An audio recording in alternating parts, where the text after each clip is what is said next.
ወዮ ለእንቢተኛ ሕዝብ፣ ለአመፀኞች ልጆች ወዮላቸው ይላል እግዚአብሔር። የኔ ያልሆነውን ሐሳብ ይከተላሉ፣ ከመንፈሴ ያልሆነውን ቃል ኪዳን ያደርጋሉ። በኃጢአት ላይ ኃጢአት ይጨምራሉ፣ እኔን ሳይጠይቁ ወደ ግብፅ ይወርዳሉ። የፈርዖንን ከለላ የግብፅንም ጥላ ለመጠጊያነት ይፈልጋሉ። ነገር ግን የፈርዖን ከለላ ውርደት ይሆንባቸዋል፣ የግብፅም ጥላ ኀፍረት ያመጣባቸዋል። ምንም እንኳ ሹሞች በጣኔዎስ ቢኖሯቸውም መልእክተኞቻቸው ሐኔስ ቢደርሱም ውርደትና ኀፍረት ብቻ እንጂ እርዳታም ሆነ ረብ በማያስገኙላቸው ምንም ጥቅም በማይሰጧቸው ሰዎች ምክንያት ሁሉም ለኀፍረት ይዳረጋሉ። በኔጌቭ ስላሉት እንስሳት የተነገረ ነገር። መልእክተኞች ሀብታቸውን በአህያ ውድ ዕቃዎቻቸውን በግመል ጭነው ተባዕትና እንስት፣ አንበሶች፣ መርዘኛና ተወርዋሪ እባቦች በሚኖሩበት መከራና ጭንቅ ባለበት ምድር አልፈው ወደማይጠቅማቸው ወደዚያ ሕዝብ እርዳታውም ፈጽሞ ዋጋ ቢስ ወደ ሆነው ወደ ግብፅ ይሄዳሉ። ስለዚህ ስሟን ረዓብ ምንም የማትጠቅም ብዬ እጠራታለሁ።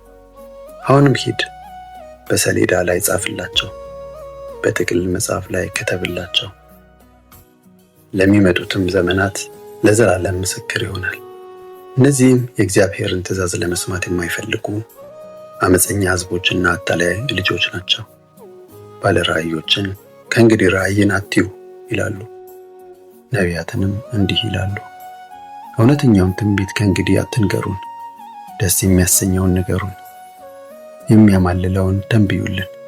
ከዚህ መንገድ ፈቀቅ በሉ፣ ከጎዳናውም ራቁ፣ ከእስራኤል ቅዱስ ጋር ፊት ለፊት አታጋጥሙን። ስለዚህ የእስራኤል ቅዱስ እንዲህ ይላል፣ ይህን ቃል ስላቀለላችሁ፣ ግፍን ስለታመናችሁ፣ ማታለልን ስለተደገፋችሁ፣ ስለዚህ ይህ ኃጢአት ተሰነጣጥቆ ሊወድቅ እንደደረሰ ሳይታሰብ ድንገት እንደሚወድቅ ረጅም ቅጥር ይሆንባችኋል።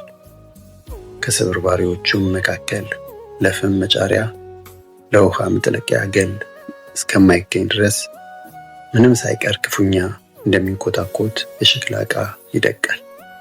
የእስራኤል ቅዱስ ጌታ እግዚአብሔር እንዲህ ይላል፣ በመመለስና በማረፍ ትድናላችሁ፣ በጸጥታና በመታመን ትበረታላችሁ። እናንተ ግን ይህን አላደረጋችሁም። ደግሞም አይሆንም በፈረስ እንሸሻለን አላችሁ፣ ስለዚህ ትሸሻላችሁ። ደግሞ በፈጣን ፈረስ እናመልጣለን አላችሁ፣ ስለዚህ አሳዳጆቻችሁም ፈጣን ይሆናሉ። በተራራ አናት ላይ እንደተተከለ ሰንደቅ ዓላማ በኮረብታም ላይ እንደቆመ ምልክት ሆናችሁ እስክትቀሩ ድረስ በአንድ ሰው ዛቻ 1000 ሰው ይሸሻል፣ በ5 ሰው ሁላችሁ ትሸሻላችሁ። እግዚአብሔር ግን ምሕረት ሊያደርግላችሁ ይታገሳል፣ ርኅራኄም ሊያሳያችሁ ይነሳል። እግዚአብሔር የፍትህ አምላክ ነውና እርሱን በመተማመን የሚጠባበቁት የተባረኩ ናቸው። በኢየሩሳሌም የምትኖሩ የጽዮን ሕዝብ ሆይ ከእንግዲህ ወዲህ አታለቅሱም። ለእርዳታ ወደ እርሱ ስትጮኹ እንዴት ምሕረት አያደርግላችሁ? ጩኸትህን እንደሰማም ፈጥኖ ይመልስልሃል። ጌታ የጭንቀት እንጀራና የመከራ ውሃ ቢሰጥህም አስተማሪ ከእንግዲህ አይሰወርብህም። ዓይኖችህም አስተማሪን ያያሉ።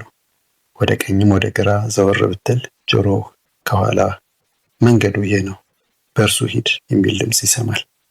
ከዚያም በብር የተለበጡትን ጣዖቶችንና በወርቅ የተለበዱ ምስሎችን ታዋርዳለህ። ከዚህ ወግ ብለህም እንደ መርገም ጨርቅ ትጥላቸዋለህ።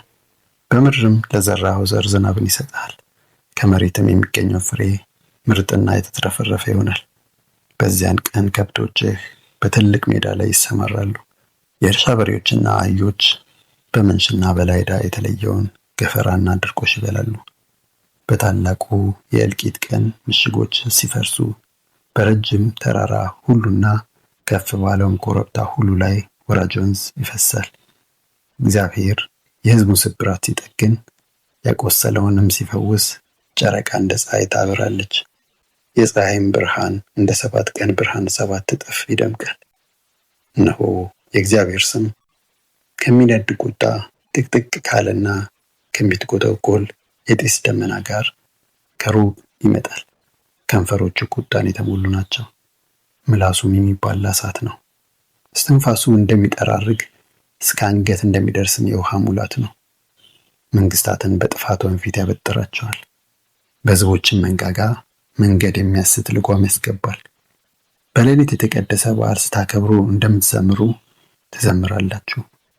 ወደ እግዚአብሔር ተራራ ወደ እስራኤል ዓለት ሰዎች ዋሽንት እየነፉ በደስታ እንደሚወጡ የእናንተም ልብ እንዲሁ ሐሴት ያደርጋል።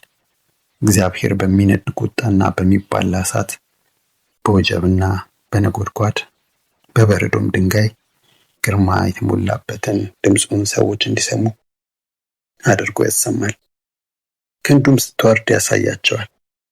የእግዚአብሔር ድምፅ አሦርን ያስደነግጣል፣ በትሩም ይመታቸዋል። እግዚአብሔር የሚያወርድባቸው የቅጣት በትር ሁሉ በከበሮና በበገና ድምፅ የታጀበ ነው። በጦርነትም ክንዱን አሳይቶ መታቸው። ከቀድሞ ጀምሮ ቶፌት የተባለ የማቃጠያ ስፍራ ተዘጋጅቷል፣ ለንጉሱም ተበጅቷል። ማንደጃ ጉድጓዱም ሰፊና ጥልቅ ነው፣ በውስጡም ብዙ እሳትና ማገዶ አለ። የእግዚአብሔርም እስትንፋስ እንደ ፈሳሽ ድኝ ያቀጣጥለዋል።